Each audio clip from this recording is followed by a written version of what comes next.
And as soon as it broke out, I was over on the other side and I go, fuck, I know exactly what that is. I knew it. The fight footage you're seeing right now just went viral, and the man getting absolutely swarmed isn't even a signed UFC fighter. But the second he showed Conor McGregor and Khabib Nurmagomedov's inner circle what was on his phone, it ignited the most explosive, chaotic brawl we've seen since Khabib himself leaped out of that cage. And what happened in the aftermath of this pandemonium might just change the course of UFC history forever. It all went down on the night everything exploded. November 15th, 2025, at Madison Square Garden, arguably the most famous arena on the entire planet. Imagine the scene. 20,000 screaming fans are packed into those legendary seats, every single one of them waiting for what they knew was going to be a historic night of fighting. Islam Makhachev, the man so many now consider the greatest lightweight of all time, was about to step into that octagon to challenge for his second world championship, this time for the welterweight title. If he pulled it off, it would be a feat that would cement his legacy right alongside the absolute legends of the sport. The energy in that building was absolutely electric. You could practically feel it radiating through every single row, from the cheap seats up in the nosebleeds, all the way down to the ridiculously expensive cage-side seats, where the most important people in the entire sport had gathered. We're talking fighters, coaches, managers, and celebrities. Everyone who was anyone in the world of mixed martial arts had shown up to witness what they believed would be dominance personified. And then, just as the iconic opening notes of the Who's Baba O'Reilly began blasting through those massive arena speakers, signaling the official start of the pay-per-view main card, something happened that nobody, and I mean absolutely nobody, saw coming. A massive brawl erupted right there at cageside, involving over 10 members of Islam Makhachev's team and one single, solitary individual. The commentators, Jon Anik, Joe Rogan, and Daniel Cormier, were literally mid-introduction when fists started flying in the background of the shot. Shoes went airborne, a chair was raised threateningly, security personnel scrambled in a panic, and right in the dead center of it all was a man who isn't even signed to the UFC. A man who had somehow purchased his own ticket to this event, knowing full well what kind of fiery reception awaited him. That man was Dillon Danis. Now, if you've been following the world of mixed martial arts for any length of time, you know exactly who Dillon Danis is. He's Conor McGregor's jiu-jitsu coach, his primary training partner and his closest ally in the sport, and perhaps most importantly, he has been the primary antagonist, the main instigator targeting Khabib Nurmagomedov's entire circle for the better part of a decade. But what Danis did in the lead-up to UFC 3-2 crossed a line that nobody had ever dared to cross before. In the days before the event, Danis had created and then shared deeply offensive AI-generated videos depicting Islam Makhachev in vile scenarios. We are talking about digitally manipulated content that showed the UFC champion in intimate situations with his own manager, Ali Abdelaziz, and other content that depicted him embracing a former adult film star. This wasn't just trash talk, it was content specifically and maliciously designed to mock his Muslim faith, his cultural values, and absolutely everything he holds sacred. And Danis didn't just post this stuff online. No, he reportedly showed the videos directly to Makhachev's team members while sitting just a few rows away from them at the event. He actually walked right up to them, phone in hand,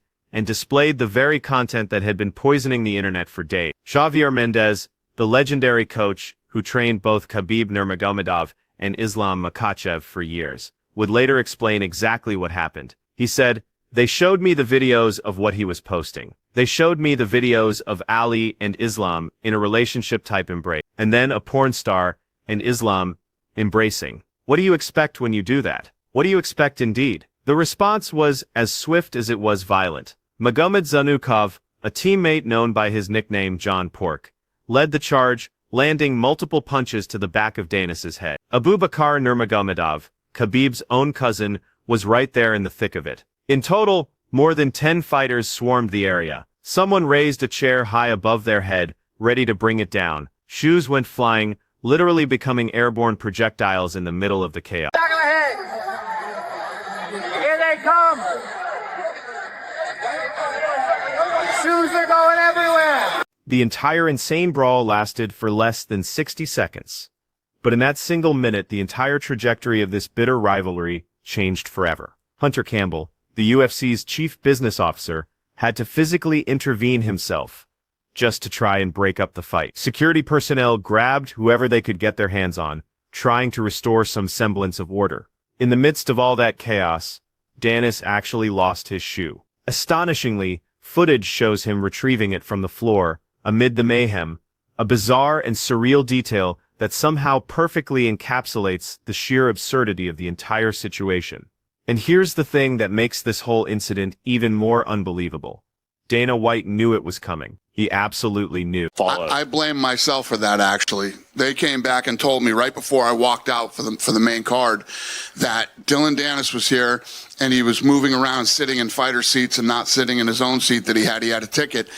And they said, do you want us to throw him out of here? And I said, he has a ticket? That's right. The UFC president himself had been warned about this exact scenario. His security team had already informed him that Dylan Danis was in the building, that he was moving around, sitting in seats that weren't his, and inching closer and closer to the one group of people in the entire arena who would absolutely, unequivocally respond to his provocations with violence. And as soon as it broke out, I was over on the other side and I go, fuck, I know exactly what that is. I knew it. So, when the fists started flying, you can bet that Dana White knew exactly what was happening in that moment.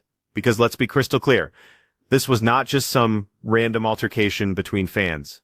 This wasn't a couple of drunk guys getting into it over a disagreement. No, this was the explosive culmination of years, literally years, of bad blood, deeply personal attacks, blatant cultural disrespect, and a simmering hatred that had been building ever since that infamous night in Las Vegas back in. The immediate consequence of the brawl was swift and decisive. Dylan Danis received a lifetime ban from attending any and all future UFC events. And yeah, you will never see Dylan Danis at a UFC fight ever again. But here is where this story takes an even darker and more complicated turn. Because the men who actually attacked Danis, well, they didn't receive any punishment from the UFC whatsoever. No suspensions, no fines, absolutely nothing.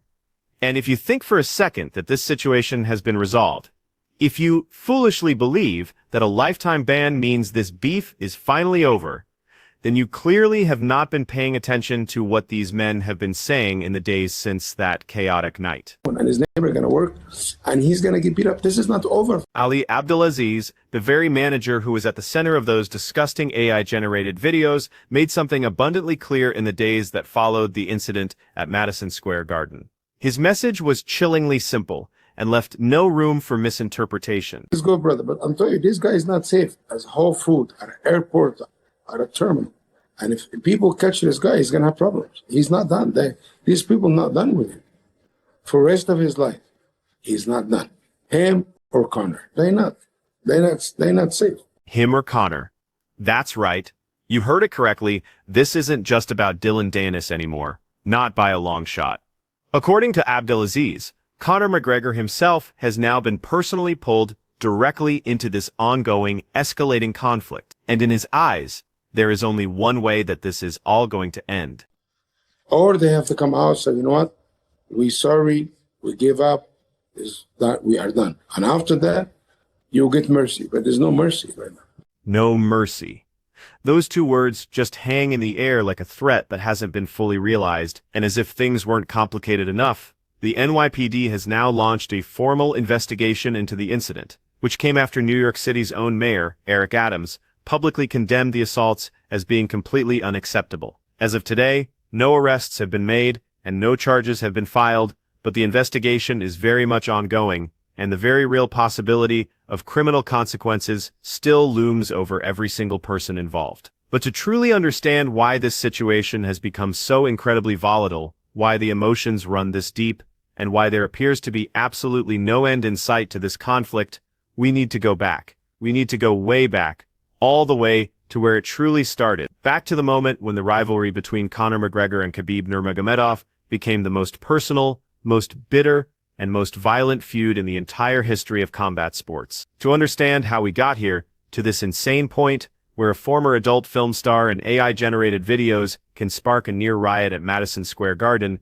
you absolutely need to understand the history. And that history begins with two men from completely different worlds whose paths were destined to collide in the most explosive way imaginable. Conor McGregor and Khabib Nurmagomedov's rivalry actually started with a degree of mutual respect back in 20, but it escalated dramatically due to intense cultural clashes, deeply personal insults, and fierce professional competition. In fact, believe it or not, McGregor once predicted that Khabib would one day become the lightweight champion of the world. He saw the undeniable talent, he recognized the sheer dominance, there was a genuine acknowledgement of skill between these two future legends. But somewhere along the way, that respect completely evaporated, and what replaced it was pure, unadulterated hatred. By 2015, Khabib was openly calling out McGregor, using what would become his signature phrase, he wanted to smash the Irish. And McGregor, who has never been one to back down from verbal warfare, responded in kind. But McGregor's responses weren't just your standard trash talk. They cut deeper. Much, much deeper. McGregor's provocations repeatedly targeted Khabib's Muslim faith, his family, and his Dagestani heritage. He called Khabib a terrorist. He mocked his manager as a snitch terrorist rat. He insulted his father, Abdulmanap Nurmagomedov, a man who wasn't just Khabib's coach, but his spiritual guide, his moral compass, his everything. For a man like Khabib, who comes from a culture where family honor and religious devotion are absolutely paramount, these weren't just words, they were declarations of war. And then came April. On April 5, 2018, Conor McGregor and approximately 20 of his associates stormed the Barclays Center in Brooklyn during the UFC 23 Media Day. Their target? A bus that was carrying fighters, including Khabib Nurmagomedov himself. Conor McGregor grabbed a steel dolly and smashed in a bus window at Barclays Center in Brooklyn on Thursday afternoon, injuring UFC fighter Michael Chiesa, and now all hell is breaking loose. In a moment of pure rage, McGregor grabbed a steel dolly, one of those metal hand trucks used for moving heavy equipment, and hurled it with all his might through the window of the bus. Glass shattered and sprayed everywhere. Fighters inside were cut, bloodied, and injured. Michael Chiesa suffered facial lacerations so severe that his upcoming fight had to be cancelled. Ray Borg sustained corneal abrasions to his eyes. And Rose Namajunas, who was supposed to co-headline the event, was left shaken and deeply traumatized. As Dana White later said, Rose Namajunas was on the bus, and she told me that the dolly came this close to breaking her hand. She's very shaken up, very disturbed by this whole situation. This wasn't trash talk anymore. This was a criminal assault. McGregor was arrested and charged with assault and criminal mischief. He eventually pleaded no contest to disorderly conduct, completed 5 days of community service and anger management, and managed to avoid jail time. Michael Chiesa later sued McGregor for assault, battery, and emotional distress, a lawsuit that wasn't settled until December. But here's the detail that made this entire incident even more disturbing. Instead of distancing themselves from the violence, the UFC actually used footage of the attack to promote the eventual fight between McGregor and Khabib. They literally turned a criminal act into a marketing tool. They monetized the chaos. And on October 6, 2018, that chaos reached its absolute peak. UFC 229 sold a staggering 2.4 million pay-per-views, a UFC record at the time, and generated $17.2 million in gate revenue, the highest in Nevada MMA history. 20,000 people packed into the T-Mobile Arena in Las Vegas to witness what everyone knew would be more than just a fight. It was going to be a reckoning. Khabib dominated from the opening bell. His grappling was suffocating. His pressure was relentless, and through it all, he talked. He pointed at McGregor's corner. He cursed at Dylan Danis between rounds. The rage was just building with every second that passed, and then in the fourth round, Khabib sunk in a nasty neck crank that forced McGregor to tap. The fight was over. Khabib had won, but he wasn't finished. Khabib immediately threw his mouthpiece toward McGregor's corner, scaled the octagon cage, and launched himself feet first at Dylan Danis. The post-fight brawl that erupted involved over a dozen people. Khabib's cornermen, Zubaira Tukhugov and Esed Imirageyev, entered the cage and attacked McGregor. Punches were thrown everywhere. Security was completely overwhelmed. The entire event descended into absolute, unadulterated mayhem. Khabib later explained why he targeted Danis specifically. Submitting McGregor wasn't enough. He wanted to punish McGregor's entire team. He wanted to make a powerful statement that disrespecting his faith, his family, and his culture would have consequences far beyond just losing a fight. The fallout was severe. The Nevada State Athletic Commission fined Khabib $500,000 and suspended him for 9 months. McGregor was fined $50,000 and suspended for 6 months. Dylan Danis received a $7,500 fine and a 7-month suspension. Dana White called the brawl an embarrassment to the sport. Khabib's own father criticized his actions and promised discipline. The world watched as what should have been a celebration of athletic achievement devolved into tribal warfare. But even after the fines were paid and the suspensions were served, the hatred never dissipated. It just went underground, festering in the shadows of social media, waiting for its next opportunity to explode. And even after Khabib retired undefeated in October 2020 with a perfect record of 29-0, McGregor continued his attacks, including making disgustingly insensitive remarks about Khabib's father, Abdul Manap, who had passed away earlier that year. There is perhaps no line lower than mocking a man's deceased father, but McGregor crossed it anyway. And now, 7 years after their only fight, the rivalry has found new battlefield. Dylan Danis became the proxy warrior, targeting Khabib's protege, Islam Makhachev, with the exact same tactics that had proven so explosive before: AI-generated videos, cultural mockery, and religious disrespect. This guy is nothing but an internet coward. He's a nobody. You know, he's a nobody. And in a way, when you talk about people, like this is a warning for all these people who really talk. When you hear Ali Abdelaziz's words, you have to understand they carry the full weight of this long and bitter history. This isn't just about one single incident that happened at Madison Square Garden. No, this is about years of accumulated disrespect, years of deeply personal insults, and years of relentless attacks on everything these men hold sacred. You know, you cannot live this life behind a screen and a keyboard. When you're gonna meet the people you talk about, especially this group, they will hold you accountable.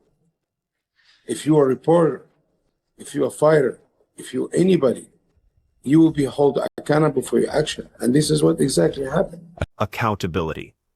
You'll notice that word keeps coming up again and again. For the men from Dagestan, words have real-world consequences. Actions have real-world consequences. And hiding behind a computer screen doesn't protect you from those consequences forever.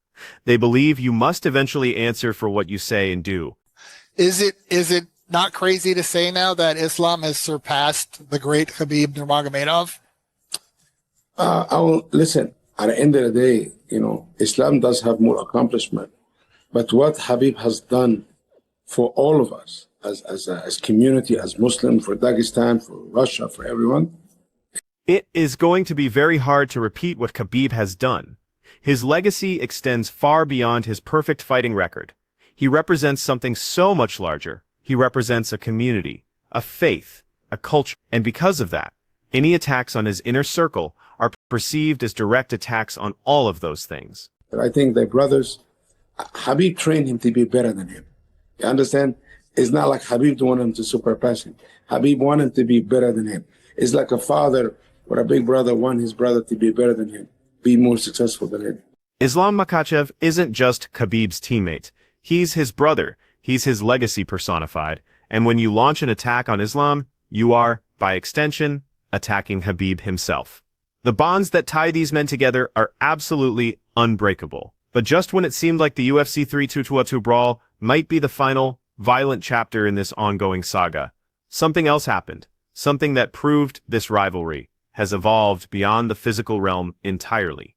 The war has gone digital, and it never, ever. 11 days after the brawl at Madison Square Garden, 11 days after Dylan Danis was banned from all UFC events for life, 11 days after punches were thrown, shoes went flying, and the world watched in disbelief as professional fighters attacked a spectator in the crowd. On November 26, 2025, Conor McGregor himself entered the fray with a stunning new accusation aimed directly at Khabib Nurmagomedov. McGregor claimed that Khabib had orchestrated a multi-million-dollar scam by selling digital collectibles, virtual versions of traditional Dagestani hats called papakas, on the app Telegram. He accused his longtime rival of exploiting his late father's name and legacy to defraud fans out of approximately $4.4 million.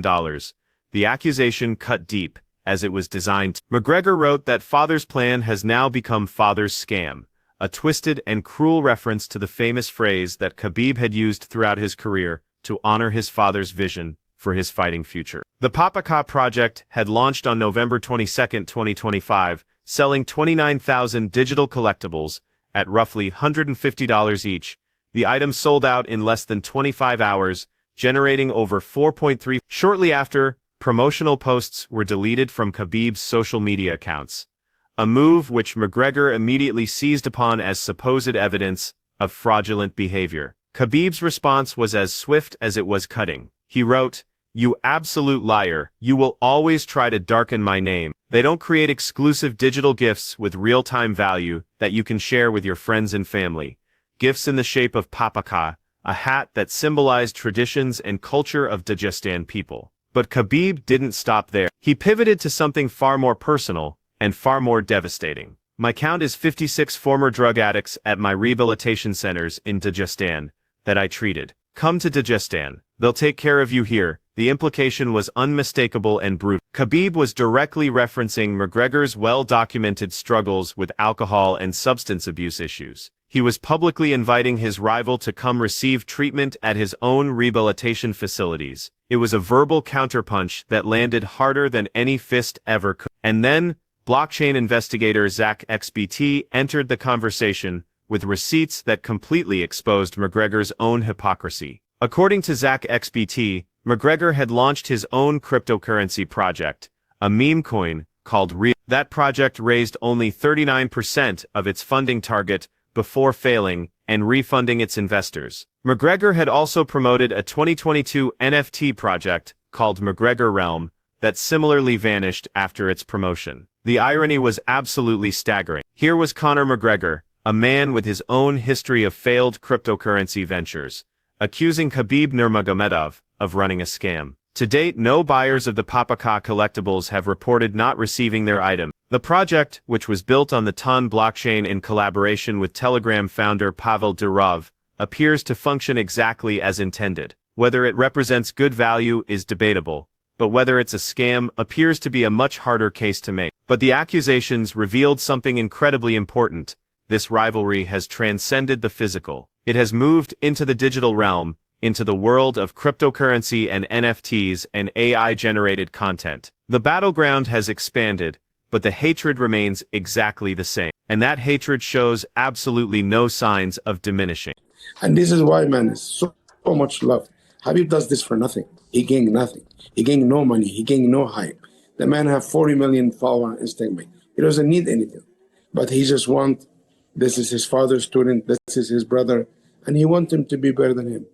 The incredible bond that exists between Khabib and Islam Makhachev represents something that, frankly, McGregor and Danis can likely never truly understand. It's not a relationship built on business opportunities or mutual benefit. It's a bond that is built on family, on faith, and on a shared cultural identity that runs so much deeper than any financial arrangement ever possibly could. Guess what? If you surpass him, Islam is Islam and Habib, you know. They're brothers, they have the same goal, they have the same happiness, they win together, they lose together. Compare them to each other, it doesn't do them any justice, honestly. Comparing Khabib and Islam really misses the point entirely. You see, they don't view themselves as competitors against one another. They see themselves as extensions of the very same mission, a mission that began with Abdulmanap Nurmagomedov's grand vision and continues on through every single fighter who trains at the American Fighting Academy and every young athlete from Dagestan who dreams of one day holding UFC gold. But for McGregor and Danis, this powerful unity is seen as something to be attacked, something to be mocked, and something to be undermined. And the consequences of those attacks have proven to be incredibly severe. Bro, this guy got beat up by a security guard. He got beat up by Anthony Federer. I smacked him. Like, he's a nobody, but who respects this guy? This guy is a nobody. He can't even go to UFC event anymore. Dillon Danis's MMA career, such as it ever was, has now been reduced to complete and utter irrelevance. He is banned from attending UFC events for life. He has been physically confronted on multiple occasions, And according to Ali Abdelaziz, the consequences for his actions are still far from over. And I'm telling you, some of you guys, media is also part of the problem because you guys interviewed this guy just for views. But this guy, he's never going to be a champion. He's never going to be relevant. He's going to go miss fight with YouTubers. This is his end of the day. The criticism also extends to the media itself, to the outlets that willingly gave Danis a platform that amplified his provocations and that shamelessly turned his trolling into marketable content. In Abdelaziz's view, every single person who enabled this toxic behavior shares a piece of the responsibility for what ultimately happened. So where does all of this leave us? What happens next in a rivalry that has spanned nearly a decade, has involved actual criminal acts, has generated record-breaking pay-per-views, and now extends into the complex worlds of cryptocurrency and artificial intelligence. The NYPD investigation into the UFC 322 Brawl remains ongoing as of November 20. Criminal charges are still a very real possibility. The lifetime ban on Danis stands firm, and the threats from Khabib's camp continue to hang in the air like dark storm clouds that simply refuse to dissipate. Because I represent Kamaru. Do he want to fight Kamaru Usman? If this is what he wants, and I agree with him. What these other guys will do for him? Nothing. Kamaru's arguably the greatest welterweight all the time, per day, in a way. Most title defenses. And honestly, he posed the biggest challenge for Islam. Because none of these guys can wrestle. In the meantime, Islam Makhachev has already moved on. Professionally, he's looking toward his next great challenge. Potentially a massive showdown with Kamaru Usman, the former welterweight champion. He has already defended his lightweight title more times than Khabib ever did. He is actively building a legacy that may one day eclipse even his mentor's remarkable and historic achievements. We just seen, I don't think we haven't seen the best of Islam yet.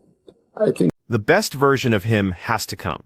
Just think about that for a second. The absolute best version of Islam Makhachev hasn't even arrived yet. That is a truly terrifying thought for anyone who dares to stand in his path. He is already one of the most dominant champions in the entire history of the UFC, and according to those who are closest to him, there is still another level for him to reach. Meanwhile, Conor McGregor hasn't actually fought since 2021.